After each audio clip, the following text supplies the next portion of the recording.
Manol, direction la Bretagne pour l'ouverture d'une nouvelle saison de motocross, une saison à suivre en intégralité sur Motors TV. Pour la 16e fois de son histoire, c'est un record. Le motoclub de Romagné accueille une manche de championnat de France à un circuit apprécié des pilotes, une terre meuble pour un tracé technique aux multiples trajectoires. Tous se font plaisir en terre bretonne.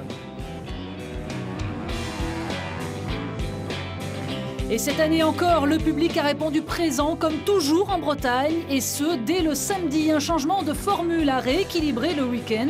Championnats régionaux, toutes petites cylindrées ou trophées, avant une journée 100% élite le dimanche avec un nouveau format. Les pilotes MX1 et les pilotes MX2 qui étaient tout mélangés dans une seule catégorie open, maintenant ont une manche séparée et une super finale. Ça va permettre effectivement à des petits jeunes de sortir un petit peu du lot. Je dirais pour l'épreuve de Romagné, là c'est une réussite puisqu'effectivement on a beaucoup de jeunes qui nous viennent du junior mais qui viennent aussi des championnats européens. L'année dernière on n'avait que 3 manches dans l'après-midi. Cette année effectivement on va pouvoir proposer au public 5 manches dans l'après-midi de qualité, donc c'est très important, quoi. En tout, 330 pilotes se succéderont sur la piste de Romagné au fil des 2 jours de compétition, dont près de 100 rouleront en élite. Et pour la 3e année consécutive, le public a pu suivre le trophée Pirelli des pilotes juniors entre 13 et 17 ans sur des 125 2 temps ou des 250 4 temps. Et cette année, un plateau d'envergure puisque certains engagés rouleront également en élite le dimanche. C'est notamment le cas de Camille Chapelière qui vient de s'offrir un podium au dernier enduro du Touquet jeune. Et sans surprise, le pilote NGS Junior a dominé la journée avec 2 victoires à la clé. Bilan plus mitigé pour Gaëtan Lehir, second mais victime d'une casse mécanique dans les derniers virages de la finale, ce qui l'empêchera de participer aux courses élites le dimanche. Il devance Nicolas Dercourt. Prochaine étape du trophée Pirelli Junior sur le circuit de Dardon-Guignon le 24 mars prochain. Une tente imposante trône à l'entrée du paddock. Sous l'auvent, 3 motos pour l'instant immaculées. Elles n'ont pas encore roulé. La 114, celle d'Olivier Alenceau, la 22 de Dylan Ferrandis et la 37 de Valentin Théier. Le team Bud Racing est au complet à Romagné et ce n'était pas gagné au vu des blessures successives de ses pilotes l'an passé. Valentin notamment a remporté une véritable course contre la montre. Opéré mi-février des avant-bras, il est finalement quasi à 100%. Recruté cet hiver, le remplaçant de Grégory Aranda passe un nouveau cap dans sa carrière, intégré dans un team qui lui permet de jouer le titre. Ça s'est très bien passé puisque j'étais dans une équipe allemande. Et pour moi, passer dans une équipe française, ça a changé beaucoup de choses. C'est vraiment ce que je voulais. En plus de ça, j'ai une très bonne moto. C'est une équipe familiale avec qui on s'entend tous bien. Donc pour progresser, ça va être parfait. C'est une moto que je connaissais déjà. J'avais roulé avec en 2007. Et voilà, c'est une moto avec laquelle je me suis très vite adapté. En plus de ça, le moteur était amélioré. Donc j'ai trouvé un moteur plein partout, avec une bonne puissance en bas régime et en haut régime. C'est ce que je voulais. Et dès cet hiver, le Vendéen a entamé une préparation physique importante avec Jackie Vimon, un entraînement sur le long terme. C'est vrai que le physique en moto c'est très important. Pour ça, c'est tout nouveau pour moi, j'ai un entraîneur, il s'appelle Jackie Vimon. On bosse très bien ensemble et on bosse dans la bonne direction. C'est vrai qu'on fait des longues sorties vélo, beaucoup de footing, mais voilà, ça va payer. On est en début de saison donc je peux pas encore dire ça va payer vraiment, mais j'en suis persuadé. Dylan Ferrandis s'était révélé au grand public il y a quasiment un an, jour pour jour ici à Romagné, après une superbe 2e place devant son coéquipier Greg Aranda. La suite, c'est une succession de blessures jusqu'à une opération de l'épaule la veille de Noël. Pas l'idéal pour préparer sa première saison en Grand Prix. J'ai pas de douleur, mais par contre physiquement c'est dur parce que j'ai une épaule qui n'a pas fait de moto depuis 4 enfin, mon corps n'a pas fait de moto depuis 4 mois, donc c'est assez délicat. Au niveau des avant-bras aussi c'est dur parce qu'une semaine de moto ça suffit pas pour faire des courses. Le team Bud Racing a souhaité cette saison se recentrer sur le MX2. Les 2 pilotes roulent donc dans la même catégorie et sont 2 des favoris pour le titre. Une situation inédite pour eux. C'est exactement comme avant, sauf que cette année j'ai pour la première fois un coéquipier à la fois coéquipier et rival, quoi. C'est juste ça qui est dur à gérer, que je dois gérer pour la première fois, quoi. Et par contre ce qui est bien c'est que j'ai vraiment beaucoup de liens personnels avec toute l'équipe, que ce soit avec mon mécano, avec le chef mécano, parce que cette année on a un mécano supplémentaire. Et ça c'est vraiment top. Je sens vraiment qu'ils sont là pour moi, et ils font tout ce qu'il faut. Valentin Tellier et Dylan Ferrandis que l'on retrouve fort logiquement aux avant-postes dès la séance d'essais qualifs. Une bagarre entre 4 hommes en fait dans le groupe A pour sa première saison au guidon de la Kawa du team NGS Junior. Maxime Després confirme ses bonnes dispositions. Le jeune bourguignon signe le 4e temps. Seulement 15 jours après avoir roulé pour la première fois avec sa moto de course, le champion de France SX marque déjà son territoire. Mais devant, cela va très vite. Un trio de tête va animer 20 minutes durant la séance. Loïc Larieux, tout nouveau pilote officiel Husqvarna, pointe en tête un long moment avant de céder face aux 2 Kawa Bud Racing. Valentin Tellier tient la pole jusque dans le dernier tour. Dylan Ferrandis s'améliore alors de près d'1 seconde son meilleur temps pour signer le meilleur chrono du week-end en MX2. Dans un groupe B moins relevé, Arnaud Aubin, le frère du champion de France en titre, Nicolas, signe le meilleur temps devant Jordan Lacan. Et un gros coup de chapeau à Livia Lancelot, la championne de France en titre, avait décidé de rouler avec les garçons ce week-end. Et en signant le 40e et dernier temps des essais, elle se qualifie pour la finale élite, une première. Le team NGS, de grands noms du MX français, ont grandi sous cet auvent. Pierre-Alexandre René, les frères Musquin ou Cédric Soubéras. Voici désormais Maxime Després. Il découvre un nouveau team, une nouvelle moto, une nouvelle façon de travailler. C'était tout nouveau pour moi. Parce que j'étais sur Niam l'année dernière, là c'est une Kawa, donc on a fait beaucoup de testing au début. On a approfondi mon pilotage aussi avec la selle, le guidon. Et maintenant on travaille beaucoup surtout sur la résistance, maintenant qu'on a fait la technique. Et donc non, ça se passe super bien. Pour la première fois de sa carrière, il se retrouve au sein d'un team pro, de quoi véritablement changer ses habitudes et ses ambitions. Après j'ai un mécano, j'ai Bruno derrière moi pour les courses qui me coach, aussi quand je suis chez moi pour le physique, l'alimentation, enfin tout quoi. C'est vraiment professionnel et je sais que je peux compter sur eux, donc non, c'est vraiment bien pour moi. Les nuages se font de plus en plus menaçants au-dessus du circuit de Touru, mais le groupe ADMX1 va échapper de peu à la pluie. Florent Richier se porte immédiatement aux avant-postes. Le nouveau pilote du team SR Honda vise le titre cette saison après quelques années en dents de scie et il avance démasqué d'entrée de jeu. Il n'est finalement battu que par 2 intermittents sur ce championnat de France. Xavier Bog, tout d'abord, le double champion de France en titre, reste sur 5 victoires de rang à Romagné, 3 en 2010 et 2 en 2011. Un circuit qu'il apprécie particulièrement. Il signe le premier temps référence de la catégorie en passant en dessous des 2 minutes 02. Mais tous les spectateurs ont les yeux rivés sur cet homme, Sébastien Pourcel, au guidon de la Kawasaki Pro Circuit numéro 11. Quasi un an, jour pour jour, après son grave accident, il retrouve la compétition pour la première fois et frappe fort d'entrée. Il signe le meilleur temps absolu du week-end. Toujours aussi rapide, reste à savoir s'il pourra tenir les 30 minutes de course.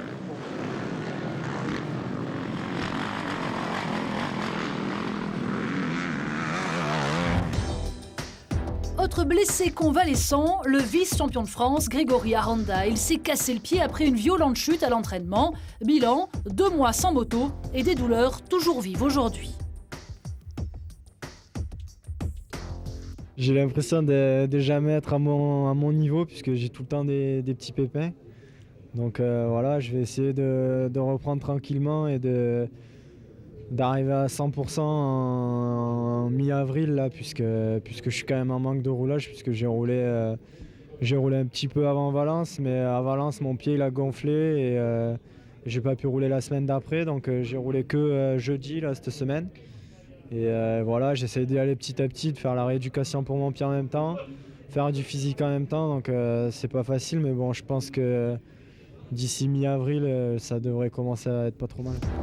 Les blessures, Greg Aranda connaît son année 2011 a été très difficile, les objectifs forcément mis à mal et son contrat n'a pas été renouvelé chez Bud Racing. Désormais pilote du team Yamaha 2B, il est encore en pleine préparation.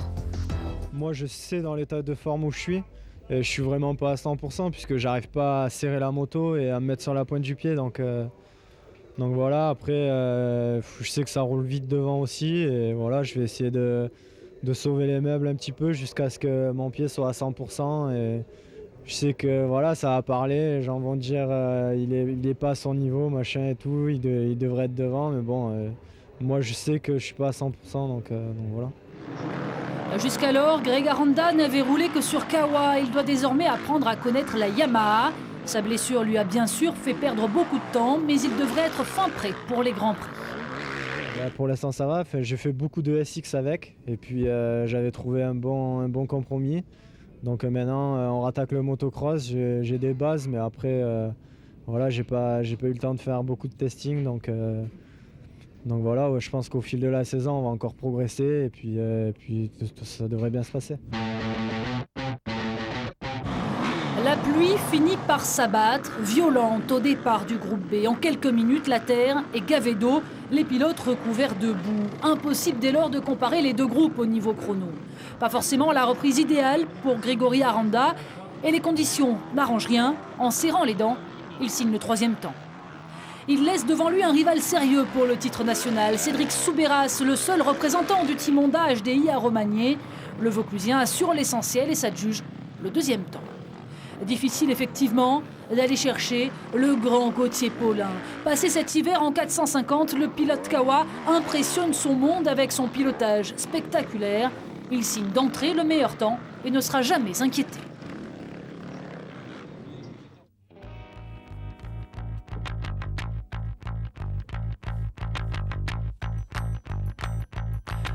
Et qu'est-ce qui est vert, qui monte et qui descend ?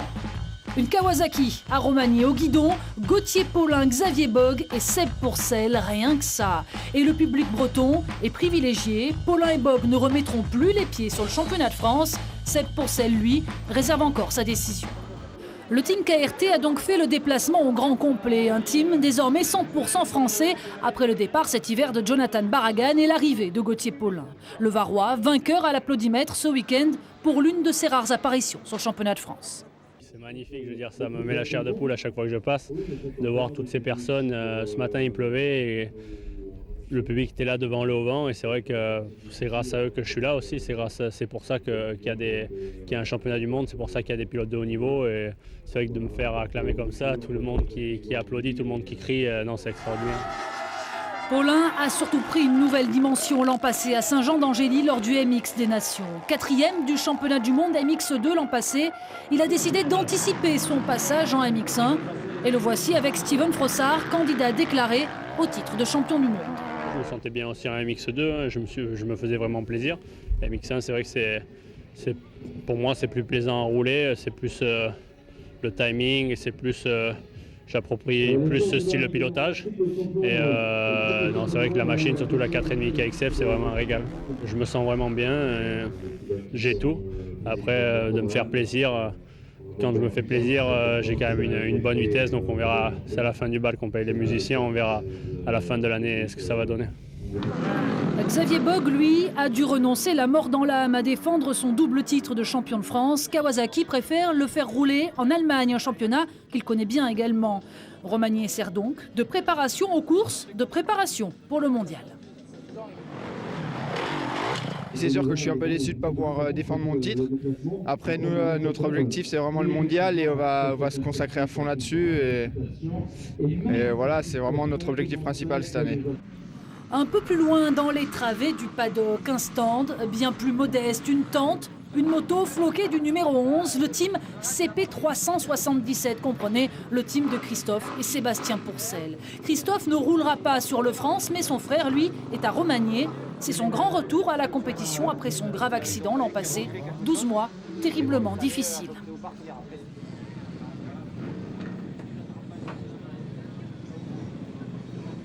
Dans un premier temps, on a peur déjà pour sa santé. On a peur tout court de remonter sur la moto.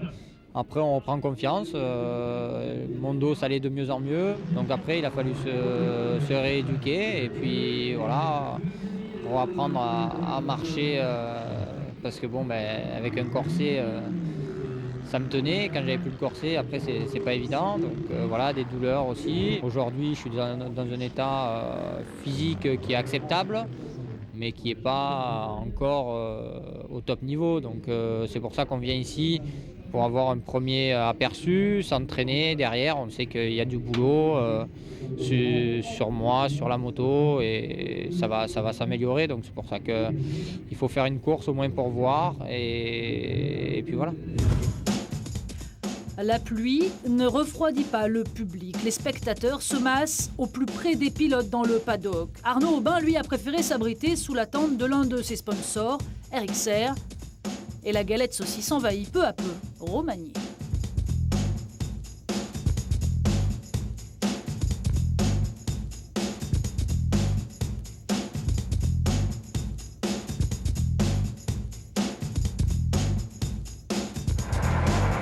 Il pleut depuis plus de 2 heures sans discontinuer lorsque les MX2 se préparent à prendre le départ. Bain de boue pour tous à prévoir. Dans ces conditions, ils le savent, le départ fera 80% du travail. Dylan Ferrandis a signé le meilleur temps, mais sur piste sèche.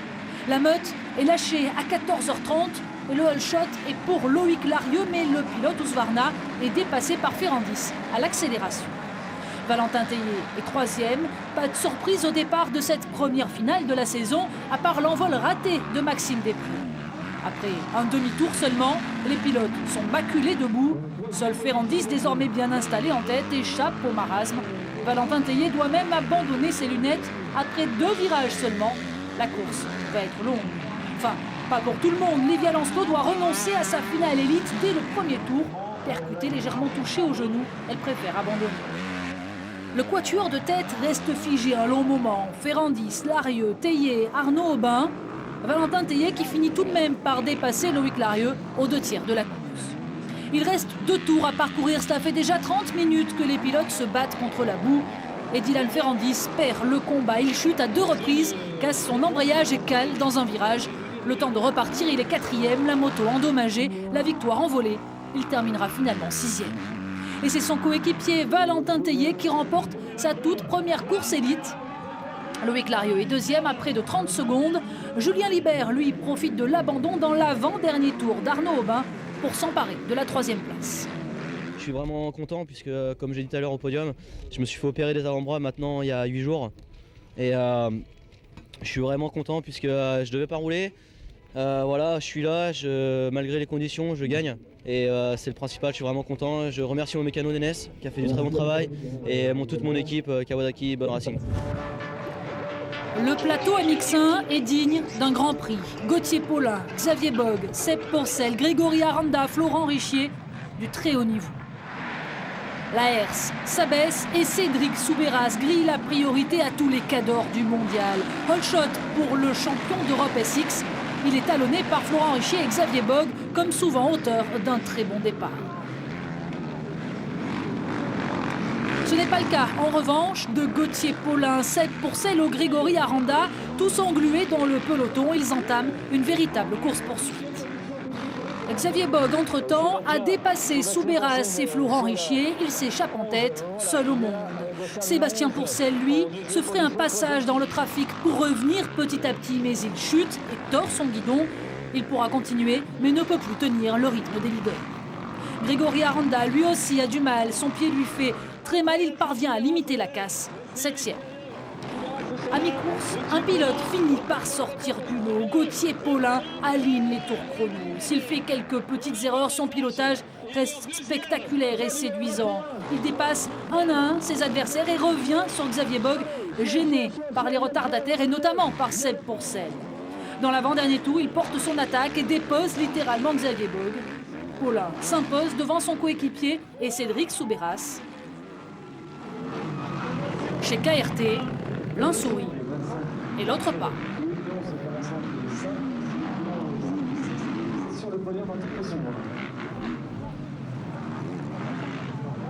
Ouais, je suis un peu déçu parce que j'avais fait le plus dur en début de course, partir pas mal, tout de suite réussi à passer en tête.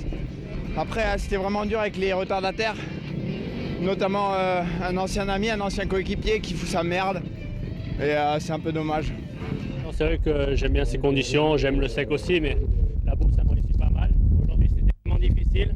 J'ai eu un départ moyen, j'ai eu une chute devant moi, 2 chutes devant moi dans le premier tour, donc c'est vrai que je voulais pas prendre de risques. Mon objectif c'est le championnat du monde et c'est pas trop ma priorité, le championnat de France malheureusement, mais Voilà, je suis parti, j'ai fait un premier tour j'ai assuré plutôt le premier tour.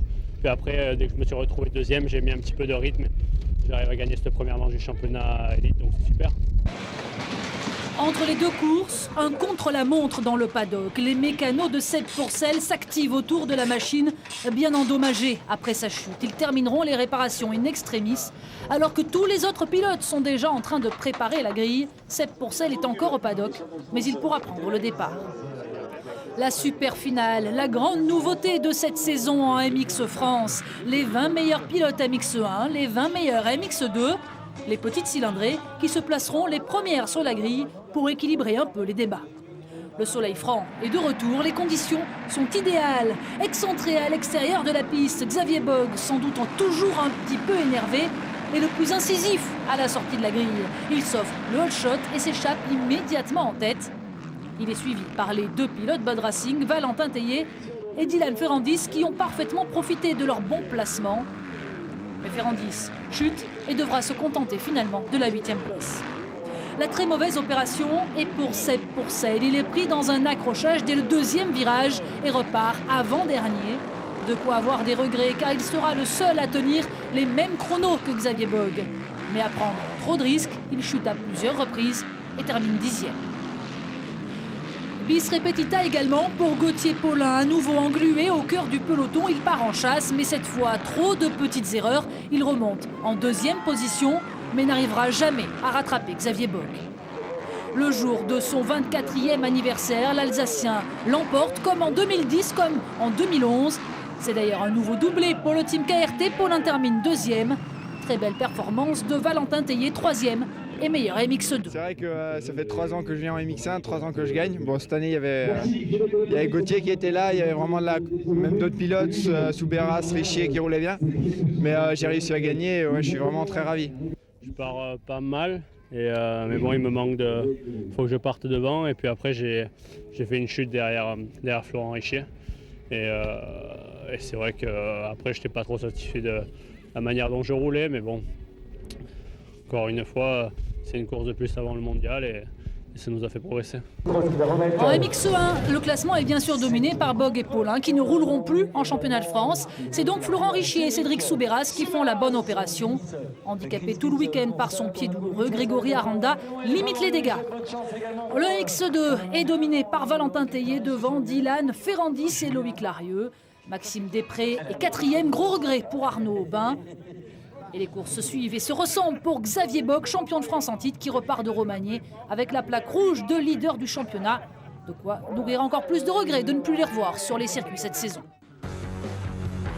Pas de repos pour les pilotes. Dès la semaine suivante, tout le monde se retrouve à l'autre bout de la France, à Sommières dans le Gard. Sur ces terres, Grégory Aranda aura cœur de se montrer. En attendant, vous pourrez trouver tous les résultats et les dernières infos sur le nouveau site officiel du championnat, elite-motocross.fr.